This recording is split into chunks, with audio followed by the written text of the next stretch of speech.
আজ আমরা দিদিদের ছাদের উপরে পিকনিক করলাম। তো পিকনিকে কী কী রান্না হয়েছে, কী খাওয়া হয়েছে সবই তোমাদের সাথে শেয়ার করতে চলে এলাম। তো শুরু হয়েছিল প্রথমে কফি দিয়ে।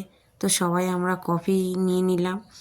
শীতের রাতে কফি ছাড়া পিকনিকই জমে।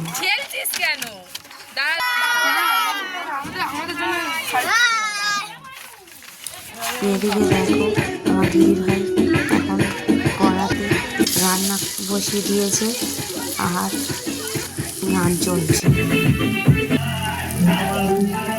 তো রান্না শেষ পর্যায়ে এলে আমরা সবাই একসাথে খেতে বসলাম। প্রচণ্ড ঠান্ডা, রাতও অনেক হয়েছে। দিদিভাই খাবার পরিবেশন করছিল, আমরা সবাই খেতে বসেছিলাম।